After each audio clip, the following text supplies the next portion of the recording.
Our own son locked us in the basement. That moment felt like the ground beneath our feet had disappeared.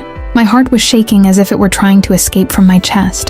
The dim light of the basement flickered like it was breathing. My husband stood beside me, frozen in disbelief. He kept staring at the door as if waiting for it to open again, but it remained closed, silent and cold. I called our son's name. He did not answer. His footsteps above us echoed slowly until they faded into nothing. My husband placed his hand on the wall and sighed deeply. Everything felt unreal. Just this morning our home was peaceful. Our son was smiling at breakfast, but now he had locked us inside the darkest corner of our own house. Something inside him had changed, something we had failed to see. My husband turned toward me. His eyes were steady in a way that did not match the fear in the room. He whispered, "Quiet. I have a secret." His voice carried a weight I had never heard before. I stared at him, trying to understand. He motioned me to step closer. His expression told me that whatever he was about to reveal was not just a secret. It was a truth heavy enough to break everything we believed in. He began to speak slowly. Years ago, long before we were married, he had been involved in something dangerous, something he thought would never return to his life. But now it had returned through our son. I felt the basement shrinking, the air becoming thicker. I could hear water dripping somewhere in the darkness. My husband told me that our son had discovered something hidden inside the attic, something my husband had kept buried for decades. A small box. Inside it was a piece of his past, a past he had tried his whole life to erase. Our son must have opened that box. He must have seen something that terrified him, twisted him, or convinced him that he needed to protect us in his own distorted way. My husband kept speaking, his voice low but steady. He said there were people connected to his old life, people who might come looking, people who might already be nearby. He believed our son had locked us away not to harm us, but to keep us hidden, to protect us from something closing in.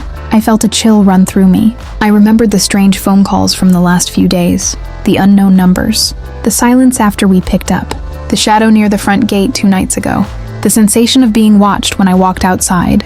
Everything suddenly connected. My husband walked toward the basement shelves. He moved boxes aside. Dust lifted into the air like old memories waking up. Behind the boxes there was a wooden panel slightly cracked. He pushed it. A hidden space opened. Inside was a bag. It was old, worn, and heavy. He pulled it out with both hands. Inside were objects I did not recognize, but each one looked like it carried a story dark enough that my husband had buried it deep. He said that there was a chance our son had sensed danger. Maybe he had overheard something. Maybe he had discovered the truth by accident. Whatever it was, it pushed him into fear, confusion, an instinct. He locked us in the basement because he believed it was safer. But then the lights flickered again, this time longer. The house above us creaked. Footsteps. Not one pair. Multiple, slow, heavy. My heart froze. My husband looked up. He knew those footsteps. He had heard them before. Long ago, he whispered that we needed to move, not to shout, not to panic, just follow him toward the back wall. He pushed aside more boxes, revealing a narrow gap. It led to an old maintenance tunnel, a tunnel no one else knew about. We stepped inside. The air was colder. The sound of footsteps above became clearer, more intentional, like they were searching. As we walked through the tunnel, my husband told me more. He said he once worked with people who lived in the shadows, people who made deals and threats without ever showing their faces. He had left that world behind, but leaving did not erase the debt. The debt had found us, and it had found our son. I felt tears forming, but I held them back. The tunnel floor was uneven. Our steps echoed softly. We reached an old wooden ladder leading up to a small metal grate.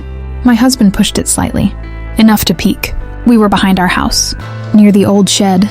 The night air slipped in through the opening, cold and sharp. He climbed out first, then helped me.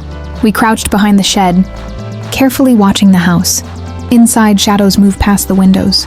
Not our son. Strangers. My husband gripped my hand. We had to find our son. He might be hiding, or he might be in danger. Either way, we could not leave him. We quietly moved along the edge of the yard, staying low. My mind kept replaying the moment he locked the door. The look in his eyes. It was fear. Not anger. Not rebellion. Pure fear. We reached the side of the house. My husband slowly opened the old basement window from outside. The same window our son used to sneak out when he was younger. He helped me enter. The basement was dim again. Now it felt heavier. Like memories were clinging to the walls. We moved toward the stairs. The house above was silent. Too silent. My husband signaled me to stop. He listened carefully. A faint sound. Our son's breathing, coming from the storage closet near the laundry room. We opened it. He was inside shaking, eyes wide, terrified. He looked at us with relief and guilt mixed together. He tried to speak, but he could barely breathe. My husband held him gently and told him everything was going to be all right. But we all knew it would not be all right until we faced what was coming. The house creaked again. Voices moved through the hallway. They were inside, searching. My husband signaled us to hide behind the furnace. We moved silently. The voices grew louder. Footsteps approached. Shadows stretched across the floor. One of the men was talking, mentioning my husband's name, mentioning the debt, mentioning the box our son found. Then silence, a long, heavy silence, followed by a single step closer, then another. My husband looked at me. He looked at our son. He took a slow breath and whispered that he had one more secret, a secret that might save us or destroy everything, and then he stood up.